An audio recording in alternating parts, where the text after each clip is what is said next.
అందరికీ నమస్కారం. ఈ రోజు మనం మన ఫ్యాక్టరీ మరియు యంత్రాలను నిర్వహించడం గురించి చర్చించబోతున్నాం.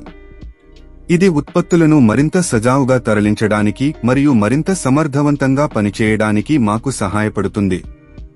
ఈ క్రింది సామర్థ్యాలతో మిల్లెట్ పాస్తా తయారీ కర్మాగారాన్ని ఏర్పాటు చేయడంపై మేము దృష్టి పెడుతున్నాము. 1000 నుండి 1500 చదరపు అడుగుల విస్తీర్ణంలో రోజుకు 150 కిలోల మధ్య తరహా ఫ్యాక్టరీ.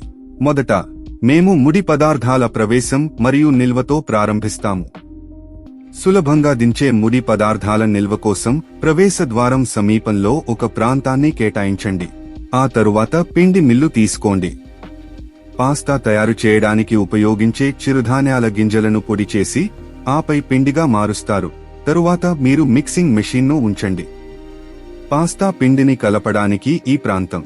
దీని తరువాత పాస్తా ఎక్స్ట్రూడర్ యంత్రం ఉండాలి. ఒక పాస్తా ఎక్స్ట్రూడర్ అనేది స్పగెట్టి లేదా మాకరోనీ వంటి వివిధ రకాల పాస్తాలను రూపొందించడానికి ఆకారంలో ఉన్న ద్వారం గుండా పిండిని నెట్టే యంత్రం. ఈ ప్రాంతాన్ని ఆకారంలో ఉండే పాస్తాను ఎండబెట్టడానికి ఉపయోగిస్తారు. తరువాత మీరు బరువు యంత్రాన్ని ఉంచండి. ఈ ప్రాంతాన్ని కూలీలతో పాస్తా కిలోల వారీగా బరువు చేయడానికి ఉపయోగిస్తారు. ఆ తరువాత మీరు ప్యాకింగ్ యంత్రాన్ని ఉంచండి. ఈ యంత్రాన్ని పాస్తా ప్యాకేజింగ్ కోసం ఉపయోగిస్తారు.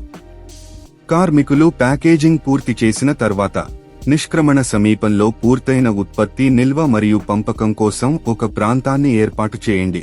పూర్తయిన ఉత్పత్తులను నిల్వ చేయడానికి షెల్వింగ్ యూనిట్లు లేదా ప్యాలెట్లను ఉపయోగించండి. వీటిని సులభంగా యాక్సెస్ చేయడానికి మరియు పంపడానికి ఏర్పాటు చేస్తారు.